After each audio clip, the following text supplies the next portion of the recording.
Hoy presentamos, mi top mejores películas del 2025, en general. El día de hoy voy a ordenar todas las películas que pude ver a lo largo del año 2025 para ya mostrarles todas mis pelis favoritas. Y también al final revelaré mi peli favorita de todo 2025.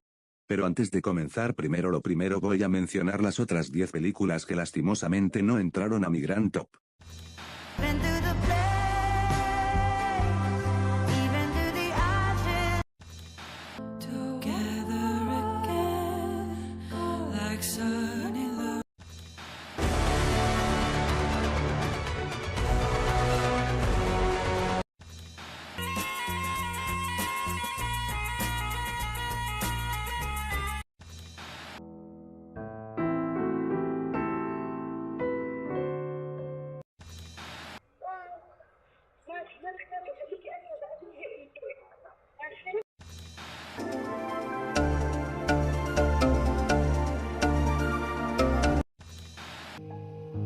I've seen a grizzly big as a house walk across.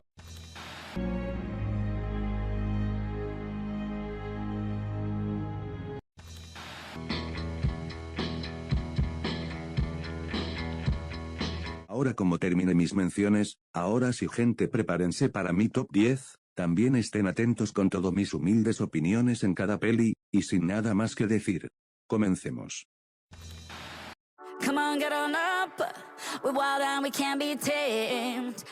No pensé que de Disney iba a regresar en su prime después de años de sacar primicias cagadas y decepcionantes. Pero no solo me impresionó un montón con Zootopia 2, sino que no volvió a repetir la misma fórmula que la 1. Es increíble que la trama se volvió más diferente que la 1, o sea, en la 1 se trataba del racismo. Y en esta película ahora se trataba sobre de la discriminación, la política y el misterio. Hay muchas cosas buenas que puede decir de esta película. La animación toda viva, la comedia sigue en pie, los nuevos personajes son muy buenos, aunque los secundarios principales no tuvieron más tiempo en pantalla. Todo el mundo de Zootopia es muy enorme, el mensaje está bastante presente pero muy bien, y finalmente la relación entre Judy y Nick ya se siente más humana y tierna posible, dejando de lado los fanservice. En serio no quiero quejarme de esta maravillosa peliculaza, pero sí debo decir una cosa que sí me decepcionó, que sería su villano. Sinceramente Paubert me parece un villano decente y muchísimo mejor que la villana anterior de la 1, que sí fue terrible como villana, pero no solo se arruinó el villano por el chiste de soy bueno, mentira, soy malo, sino que la trama de la peli sentía que era demasiado innecesario, pero bueno. Y por esa razón su Zootopia 2 sí se convirtió en una increíble película que es de Disney, y me alegra que haya regresado finalmente con una muy buena película, que las demás no salieron tan bien. Pero al final sí salí muy feliz de ver esa película, y aún así le doy en el puesto 10 del top.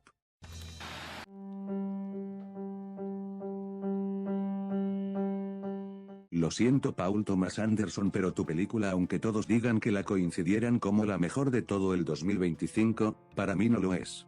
Debo ser claro, sí es una buenísima película, pero para mí como que está un poco más allá de ser la mejor película del año, pero sinceramente no llegó. Y entonces, ¿por qué pongo en el mismísimo puesto 9? Pues es algo curioso. Al inicio, desde que vi por primera vez, no me terminó por engancharme con toda la película, ya que para mí la trama me parecía simple, pero desde que vi todas las reseñas y tanto volví a verla otra vez, creo que ya entendí por qué les gustaron. Y no me refiero a su comedia y tanto como la acción, les encantaron por su mensaje y contraste a lo largo de la peli. El contraste nos enseña sobre nuestra crianza desde el pasado, que puede que uno de nosotros puede que el pasado nos afecte.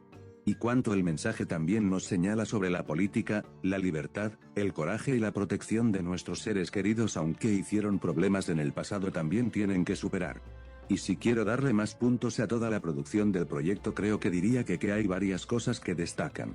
Una fotografía bien espectacular, la edición todo bien construida, el sonido todo chill, una banda sonora bien impactante hasta bien vibrante, y sobre todo un elenco que sí aporta toda la historia de nuestros protagonistas hasta antagonistas.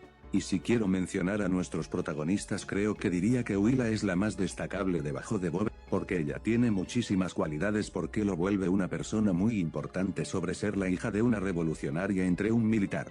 Y hablando de militar, el coronel Steven Luke como el villano me parece muy increíble, y si quiero mencionar su enorme presencia, nos muestra que él es un pinche tirano racista.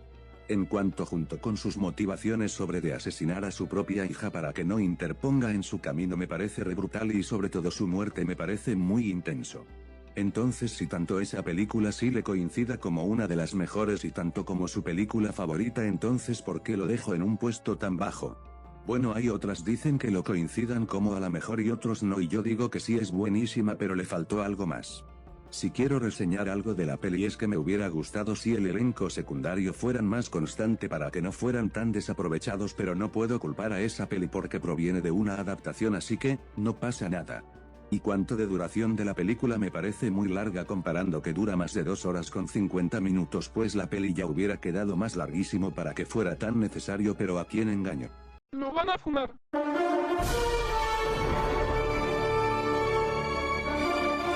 Y lastimosamente el coronel Steven Lockwood interpretado por Sean Penn no es mi antagonista favorito de la peli porque para mí, me quedo con el sensei interpretado por Benicio del Toro, tremendo personaje basado. Pero bueno, esta es mi opinión y solo espero que estén de acuerdo conmigo o no. Porque cuando a mí, una batalla tras otra es una película muy bien hecha pero está lejísimo de ser una de mis preferidas o favoritas y por esa razón puesto 9.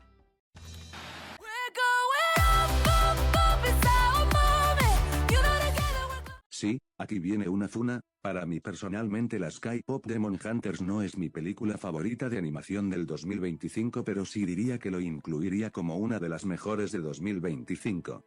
Sé que uno de ustedes no estarán de acuerdo conmigo pero piénselo gente hay que estar de acuerdo que no es una de las mejores ganadoras del Oscar a la mejor película de animación porque hay muchísimas obras maestras y películas muy profundas y sabrán por qué, para ser claro me gusta muchísimo esa película y también le llamé joya de joyas.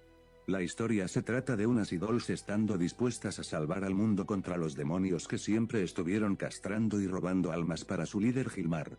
Y para protegerlos tienen que asesinar a los demonios y rescatando a la gente con sus encantadoras voces para recrear un escudo contra los demonios de abajo llamado a la Old Moon. Creo que podemos estar de acuerdo que la primicia tanto como la trama parece algo rara y exageradamente bien explosiva pero la verdadera razón por qué funciona la peli y tanto por qué lo pongo en este puesto. Esa sería sus personajes y claro su relación entre Rumi y Ginu. Especialmente Rumi es la más funcionable e importante de toda la historia porque se trata que ella es mitad demonio sacado de su padre pero como su maestra no quiere mostrárselos a sus amigas entonces ella decide recrear la canción perfecta para ella. Sellar la Old Moon y deshacerse de los demonios para siempre para que sus marcas de demonios desaparezcan. Pero la verdadera interveniencia sería que los demonios estuvieron pensando sobre recrear un grupo de ídolo llamado Saya Boys para entregar todas las almas de los fans para entregárselos a Gilman. Bueno gente creo que la gente me van a decir por qué dejo en el puesto 8 no solo porque su historia se ve algo extraña, sino que las películas que iban arriba de mi top son muchísimos mejores que esta con razón. Pero si realmente quiero saber por qué los dejo en un gran puesto hay varias cosas que sí rescatan muchísimo. Una animación todavía alucinante sacada de la misma animación de Spider-Verse pero con muchísimo 3D, unos diseños que al final sí fueron tremendas, los escenarios son muy buenos. Juno como villano me parece convencional porque era una persona siendo convertido en un demonio todo porque siempre en toda su vida estaba dispuesto a sacrificarlo todo lo que ama y al final terminó redimiéndose con un sacrificio. Pero si tanto brilla bastante en esta peliculaza ese sería sus fascinantes canciones, en especial los de inglés. En serio gente quiero hablar bastante de cada canción pero ya me alargaría en este video así que vamos al grano. Las únicas cositas que tristemente no funcionaron en esa peli puede que el grupo de Ginu sea facherísimos pero como personas se sintieron muy recontra vacíos. El villano Gilmar me pareció bien pero me dio mucha pena que no duró ni un poco, pero para mí lo peor sería que en las canciones en doblaje latino no son tan buenos. No solo porque las actrices de doblaje cantan mal sino que ellas tanto como la letra de la canción original no comparten la sincronía de la canción y eso me parece injusto. ¿A quién engaño? Es obvio que nadie va a estar de acuerdo conmigo que The Last K-Pop Demon Hunters no es la mejor película animada de 2025 pero sí diría que sí es una de las más buenísimas y bien fascinantes que pueden encontrar en Netflix, un grave error que vendieran a esta saga a Sony Animation, y por eso la nueva Frozen pero bien hecha pero si fuera K-Pop y sin ser Disney se lleva el puesto 8 del top.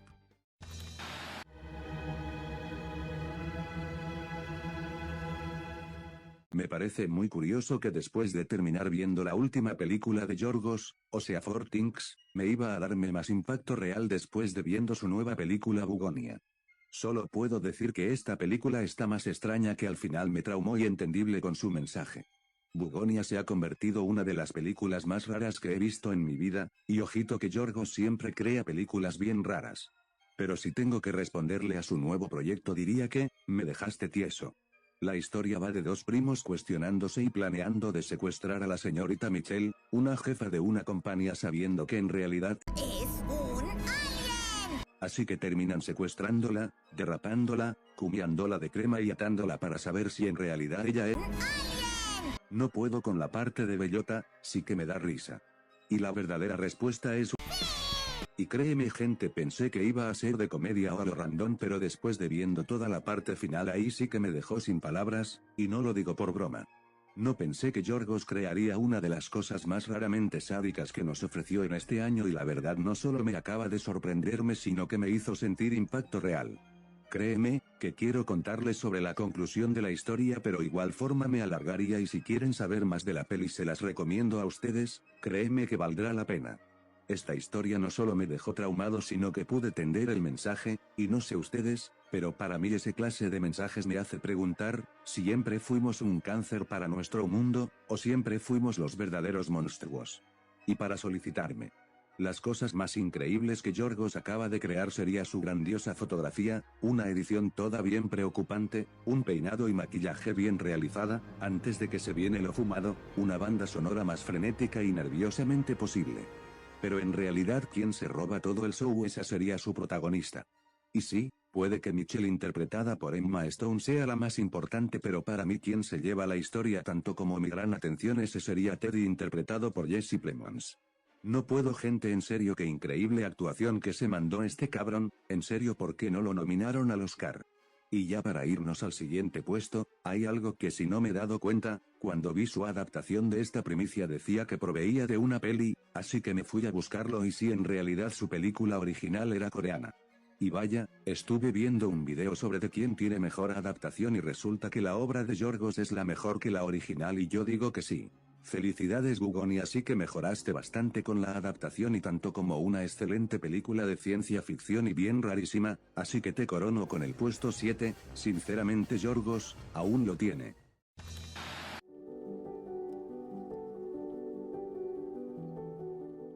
La verdad no pensé que esta película noruega me iba a dar una de las filosóficas más profundos y tristes que he podido ver una película internacional. Sentimental Value o Valor Sentimental es una de las películas más complejas que he podido ver en este año, y la verdad me sorprende bastante que ser una película de problemas familiares me haya conmovido como si fuera real. Si tengo que mencionar su primicia pues la verdad sí que me pareció algo curioso. Un director del cine Gustav trata de llevar su última película nueva no solo por crear su mayor obra maestra sino que también tiene la oportunidad para comunicarse una última vez con sus dos hijas distanciadas Nora y Agnes. Y no pensé que Gustav iba a ser este plan más que incómodo y bien triste después de todo lo que hizo desde su pasado familiar y la verdad sí fue muy imperdonable lo que hizo hace un tiempo. Pero aún así tiene que hacerlo o si no jamás volverán a verse. Y se los digo, para mí al inicio pensé que se trataría de eso y ya, pero después de viendo su libreto del guión cuando sus hijas estuvieron leyendo me pareció uno de los momentos más tristes que he visto en este año y no es mentira, sí lloré. A pensar que todo lo hizo por ellas ya me parece una filosofía muy maravillosa para ya entender sus grandes disculpas. Y esa filosofía y tanto como su mensaje es lo más fuerte y lo mejor de la película. Si tengo que mencionar otra cosa yo diría que el elenco sí está bien hecha y bien involucrada a sus personajes secundarios. Sus diálogos son muy intensos al igual que bien hechas, que lastimosamente lo escuché en inglés y también con el idioma de Noruega, pero bueno ya es algo.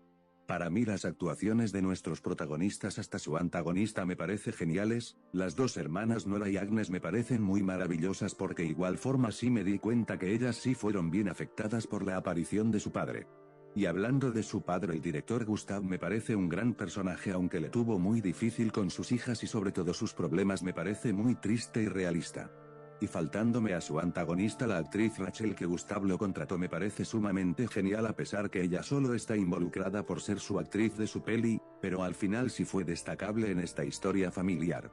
Si tanto esa película le guardo mucho amor, ¿por qué lo dejo en un puesto a medias? Bueno, sé que no me van a compartir conmigo con mi opinión porque siento que uno de ustedes lo vean y lo van a tomar como una película aburrida y muy larga. Sí, puede que tenga un poco de razón, pero si eres un gran fanático de tramas familiares puede que no te aburra, y por eso, y tanto como me encanta ese tipo de películas filosóficas, aquí te ofrezco el puesto 6, no solo por ser mala y ni lo absoluto.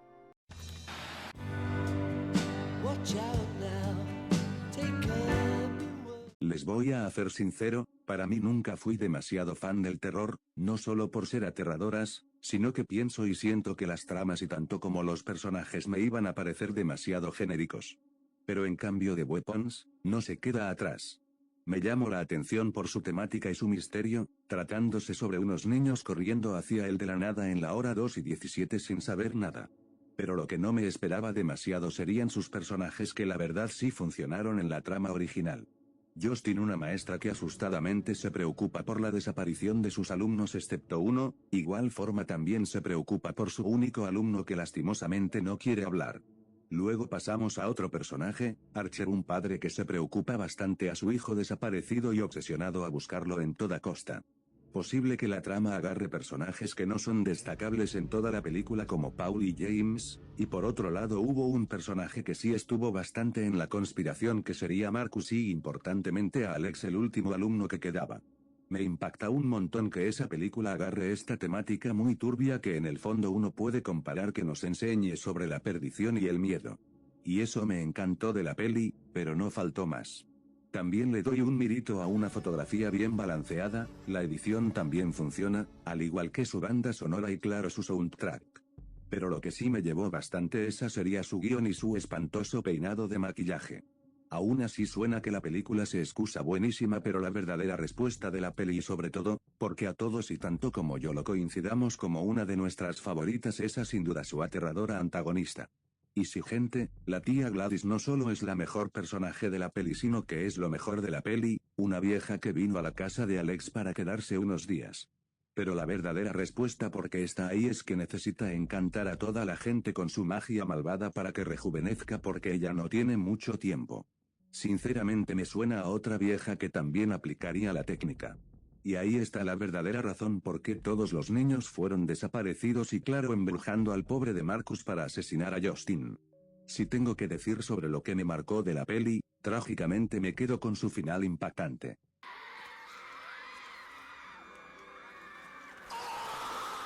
En efecto, Weapons sí pudo convencer a toda la audiencia y claro, sí terminó gustándome. Un mensaje bien tétrico pero bien escrita, unos personajes que no fueron desaprovechados, bueno, la mitad, y por esa razón y darnos una antagonista bien aterradora y un poco carismática le doy su excelente puesto 5. Y qué curioso que el título de Weapons o en doblaje de Horas de la Desaparición también tuvieron un significado en la peli, vaya que sí me dejó con un descubrimiento bien chido.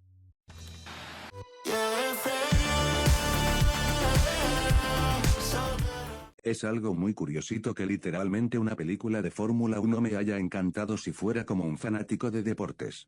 Digo eso porque lastimosamente no soy fan de Fórmula 1, pero al final ya puedo ver el significado de sus propios talentos, que no solo conservan el auto sino que el conductor y también de su equipo. Fórmula 1, la película, se ha convertido en una de mis pelis preferidas que he podido ver en este año y claro en el cine, y me la pasé muy bien. Porque literalmente, cuando veo esta peli, en una pantalla grande con motores que suenan de fondo y una fotografía que literalmente nos muestra la pista tanto como el conductor, sí o no sentíamos que estuvimos dentro de la peli. Si quiero decir más de esta peli, fácilmente diría que el tema del elenco junto con su trama me pareció muy sencillo, sus personajes y claro que sus motivaciones de llevar al equipo hasta la victoria me parecía algo cliché. Pero fuera de eso realmente se invirtieron demasiado entre la presión de la carrera tanto como sus expresiones, estrés, preocupación, negación y sobre todo la arrogancia. Y por eso me acaba de gustar demasiado en esa peli, porque todo encaja muy bien, aparte que tengan sus clichés encajan muy bien, tal vez no tienen originalidad pero funciona de todas formas. Bueno, es que pude investigar muy bien con este video de Brian para poder entenderlo. Llegando al grano, se trataba de Sonny, un arrogante que se la pasa muy ambicioso con las carreras después de con su accidente, pero luego se topa con un amigo llamado Rubén, un representante del equipo iBixby. para poder demostrar todas sus habilidades en la carrera después de sus últimos años, pero lo que sí le llevó la desventaja es que no se sincroniza con el auto y los demás ni sobre todo a su compañero de piloto Joshua, en serio otro arrogante más. Pero la verdadera razón por qué funcionó esta película dejando su historia típica, es su gran profundidad, que realmente se conserva a lo largo de la cinta, y todo lo debemos ante el director de la peli, o sea Joseph. Mismo director de Top Gun Maverick, has invertido entre la carrera y la profundidad de todos los personajes que le estuvieron no solo evolucionando sino que reflexionando sobre la tragedia y la valentía. Y ese sería su mensaje, pero si quiero mencionar otras cosas que también llegan a su límite de la peli, como ya les había dicho, el sonido y la fotografía son un look visual que sí conserva lograr llamar nuestra atención total. La edición es tan rápida que no me dejó descansar de ver, literalmente, sinceramente pensé que era real las coreografías, pero no todo era llena de efectos y se puede decir que les quedaron muy bien. Y la banda sonora junto con sus temones es lo más sano y fresco que me lleno de determinación y encajando re bien con todo lo que está pasando. Honestamente no hay nada malo que decirle en toda la peli. Pero si quiero realmente decirle un detalle que hubiera sido mejor, tal vez la trama que vamos avanzando no sea tan aceleradamente rápido para seguirle el ritmo, aparte de que esta peli dura más de 2 horas y con 35 minutos no, pero bueno. No sé qué decirles gente, pero para hacer una película de Fórmula 1 con un presupuesto algo a medias solo puedo decir que la disfruté con todo mi ser, y eso es lo que realmente importa. Y si eres un gran fan de Fórmula 1 puede que no solo disfrute las referencias sino que la consideras como una de tus favoritas, pero si me preguntas a mí estuvo casi lejos, así que toma tu puesto 4. Ahora sí gente, ya estamos en mi gran humilde top 3 de mis pelis favoritas que me acaba de ofrecer en el año 2025. Pero antes de empezar, gracias por darme esa oportunidad de ver mi video y que mi canal no esté en shock, porque literalmente no soy demasiados videos desde mi inicio de este canal. Pero dejando mi propia pausa, muchísimas gracias por haberme acompañado a lo largo de mi canal, y si quieren ver más videos en mi canal bájenme los comentarios o pueden elegir qué clase de video que haga. Porque pasa lo que pase lo haré por mi canal y por ustedes para que este canal siga creciendo. Ahora sí, empecemos con mis top 3.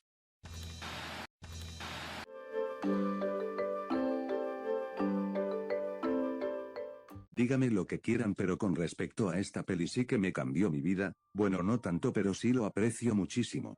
Como sabrán, Amelia y los secretos de la lluvia no solo se volvió mi película favorita animada del año, sino que una de las más maravillosas que he podido ver en esta década. Si tanto amo esta película tan bonita, entonces ¿qué puedo decir sobre ella? Pues no mucho, pero sí varias cosas.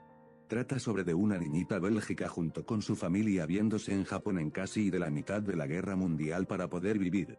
A ver, puede que la trama solo enfoca en esta y ya, pero la verdadera respuesta de qué se trataba, esa sería nuestra pequeña protagonista, Amelie. Una niña que quiere saber sobre la vida y ser una simple humana, o ella misma se llamaba Dios. Y hará lo posible para saber si ella es especial para el mundo o cómo manejar su propia vida terrestre. Bien. Puede que así se trata o enfocada en ella. Sin embargo, la razón por qué se eleva demasiado a nuestra protagonista tanto como enseñanza serían la gente que le rodea, sus padres, sus hermanos, su abuela y lo más importante, su amiga Nishio-san. Y ahí es donde comienza a crecer sus expectativas de nuestra pequeñita, y gracias a ella nos ha mostrado varias cosas que en un futuro o hasta ahora se le puede aproximarse. En este momento ahí es donde me topo con sus varios mensajes que nos acaba de ofrecer a lo largo de su crecimiento. Por ejemplo, el valor, la alegría, la tristeza, la pérdida, el crecer, la vida entre la muerte, la belleza, y sobre todo la humanidad. En este momento es donde me estuve pensando sobre, ¿qué haría con mi propia vida o aún, cómo me manejaría mi propio ser? Creo que yo mismo lo averiguaré. Ahora ya que hablar que tuvo la peli. Pues tiene unos planos y una capa de colores que se ven muy hermosos, su edición me parece bien necesaria, tiene unos gráficos muy espectaculares que me dejó muy reorgasmiado, y tiene una animación tan bellísima y bien pintada como lo imaginaba. También me hice un descubrimiento que eso fue generado y colorido por Gises, la neta yo no lo sabía, en serio. Si en realidad quería pedir algo más en esta peli me hubiera gustado que durara más de 1 hora con 30 o 35 minutos, porque lastimosamente dura más de 1 hora con 18 minutos y eso me tristece, pero es justo.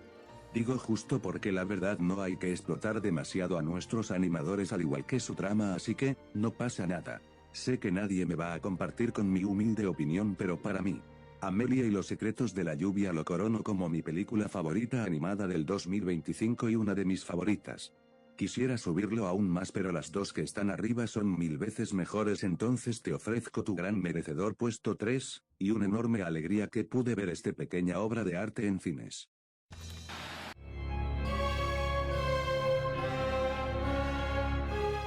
Sí, sorpresa, y no solo porque yo soy mexicano, sino que la verdad me sorprendió por completo. No hay sorpresa que Guillermo del Toro siempre tiene que ser todo un craco con sus películas megaturbias y extrañas o bizarras, pero lo que hizo con Frankenstein, ya es un deleite. Frankenstein lo coincido como una de mis mejores películas que he visto de todo Guillermo del Toro, hasta entraría en mi top 2 de mis mejores películas de este man. Pero antes de iniciar con mis puntos positivos, hay algo que no logré detenerle porque había poquita gente que la coincidaba como mala, y eso sería sus problemas de adaptación. Y en esto pueden tener la razón, tanta razón que hasta Brian Romero al inicio no le gustó, pero después de viendo su top de películas de 2025 ya lo subió mucho a esta peli. Porque en cierta forma, ya entendió por qué se sintió como una película diferente comparando con la clásica historia de Frankenstein dirigida por Mary Shelley. Porque sentíamos que esta clase de historia o clase de mundo es dirigido por Guillermo del Toro, y se nota, y honestamente me siento todo alucinado por lo que acabo de enterarme. Nos trata de Victor Stein, que en lugar de ser un lunático por poder, es un mega ambicioso y jugando como Dios. Y todo por haberle perdido a toda su familia y haberle confiado a la muerte, que gracias a eso sus actos que le llevaron a crear más muerte a los demás. Y gracias a esa ambición que siempre lo estuvo pensando entre la vida y la muerte, eso le llevó a cabo, a recrear a la criatura que milagrosamente funcionó, pero no obstante. Porque Víctor descaradamente decide eliminar a la criatura junto con la torre porque se sintió muy avergonzado y todo envergado porque la criatura ya se está volviéndose como un humano. Y antes de explicar qué pasó después, ahora sí vayamos con los logros más maravillosos que nos ofreció esa película. Su fotografía es buena, el sonido es brutal, los efectos son muy increíbles, para hacer una película con pocos efectos. Pero lo que sí sube mucho al mundo de Guillermo ese sería su hermoso diseño de producción, que tiene unos escenarios muy bellísimos. Los vestuarios igual son bellos y bien pintadas. Luego tenemos una banda sonora que es muy trágica y bien compositada. También destaco bastante con su cruda o sádico peinado y maquillaje, en especial el maquillaje que le dieron a Frankenstein. Pero para mí lo mejor de la película, y supuestamente que uno de nosotros va a recordar a esta bellísimo remake, es su antagonista o más bien la criatura, y junto con su triste mensaje sobre el perdón. Yo no había conocido el actor Jacob Elordi, pero como actuación de Frankenstein y como personaje sin duda el antagonista más trágico y comprensible en todo el 2025, y sin miedo al éxito, mi antagonista favorito del año. Porque viendo cómo la criatura quiere empezar a vivir y comenzar con su propia vida, pero lo tristemente y lo más trágico que le pasó a la criatura es que no puede morir. Gracias a eso es imparable, pero cuando ve a todos los que ama muriéndose, y eso le ha costado mucho. Pero después del fallecimiento de Elizabeth y el anciano, la criatura comienza a reflexionar sobre su larga eternidad sin estar de nadie o ser culpado por ser el monstruo. Y ahí es donde encontramos el mensaje, el perdón. Cuando la criatura ya por finmente logra matar a Víctor, ahí es donde Víctor comienza a reflexionar igual sobre que siempre fue el verdadero monstruo antes de morir. También admitiendo que él tuvo la culpa de provocar más muerte a los demás y alimentándose todo obsesión para ya no poder estar solo sin aguantar ni una pérdida. Muy ignorico porque el inicio de la peli fue contada por Víctor cortándoselo al capitán y le ayudó a reflexionar. Y es donde la criatura comienza a perdonarlo, ya unos pocos segundos de morir, y se despide como todo un hijo que podría ser. Sin bromas, me hizo llorar por completo, que hasta así pude tenderle. Yo personalmente lo coincido como una de mis películas favoritas que he podido ver en esta década y tal vez en general, pero el mayor problema de la peli es que todo el mundo piensa que la película es larga, y sí es, pero no me molesta. Y la selección de Oscar Isaac como Víctor no fue muy buena, en esto está algo de acuerdo, pero mi humilde opinión sí le quedó bien. Y sí, su mayor problema puede que sea su adaptación, pero como ya le había dicho, es una película de Guillermo, y así se crea su propio mundo, sus mensajes, y su naturaleza. La verdad, yo casi iba a ponerle en el puesto 1, pero sí me costó demasiado en debatirme con mis dos mejores películas del año y la tuve difícil. Pero al final ya tomé, y decidí poner a nuestra criatura favorita en el puesto 2. No ganó el puesto 1, pero sí en mi corazón. Somebody take me Miren gente, sé que nadie me va a compartir ni a entenderme porque la coincido con mi película favorita o la mejor de 2025, hay algo que sí pude notar sobre de la peli y supuestamente lo que nos acaba de mostrar. Esa sería sus mensajes ocultos hasta temáticas y contrastes que nos ayudan a mostrar toda la verdadera naturaleza sobre de los afroamericanos. Por ejemplo, el racismo, la esclavitud, la discriminación, el dolor, y la cultura. Y cuanto los contrastes sobre la política, el vudú, la guerra, la época de los 30 que conlleva la regla del Jim Crow, y originalmente el blues. Y por esa razón quería saber por qué, porque la gente negra se sintieron como si fueran menos vivos y como muy excluidos dentro de esta comunidad, y es donde nos metemos la trama. En el año 1932 en Mississippi unos gemelos afroamericanos Smokey y Stack compraron una aserradera para formar una gran pachanga de celebración, tras de regresar hace 7 años en la guerra de Chicago. Luego contratan músicos, provisiones, seguridad, y cuanto los gemelos supervisarán todo aserradera para celebrar y disfrutar la cosa más importante para los afroamericanos. El blues. Y así que la música les fluyan dentro de sus corazones negras para sintiéndose libres, sin embargo eso les atrayeron unos vampiros. Puede que ustedes lo toman como una película entretenida, divertida por el seinen, y muy simplista, pero la verdadera razón por qué funciona esta historia es la que les hablé desde el inicio. Nos enseña que los afroamericanos se sienten muy esclavizados y apartados dentro de la comunidad de la gente blanca, que hasta el vendedor Oduo les estaba esperando una matanza aquí en el amanecer. Igual todos los motivos hasta el villano son muy comprensibles y identificables por su manera de ser consumido y soportado por la tragedia que les acaban de dejar. También tengo que declarar algo. Agregar vampiros como metáfora o representación sobre la discriminación y la oportunista me parece muy buena, en serio. Si ustedes quieren ver más detalles vayan al canal Farid para saber más detalles sobre de esta peli. Y si bien puede que la película no te atrape o si te atrape por ser sangrienta, créame que para mí lo único que sí me chocó bastante en esta peli son sus valiosos mensajes. Y si bien quiero decir más cosas destacables, que eso le llevó a tener más de 16 nominaciones Oscars, iniciaremos con su gran trabajo sobre el diseño de producción. Los vestuarios son muy hermosos y realistas que sí le ayudan a estar en esta época, el peinado y maquillaje son muy grotescas pero bien efectivas. Los efectos son muy buenos, aparte de que es una película con poquitos efectos, pero me acuerdo que creando doble actor en uno mismo dentro de la película lo confirma. El sonido es muy inquietante, la edición es algo nostálgica y brutal a la vez, y el elenco es muy increíble y creativa. Pero para mí lo mejor de la peli junto con su guión bien formalizada y bien construida esa sería sus personajes, su bellísima fotografía, sus canciones, sus mensajes, y lo más importante que todo se conecta dentro de la historia es su banda sonora.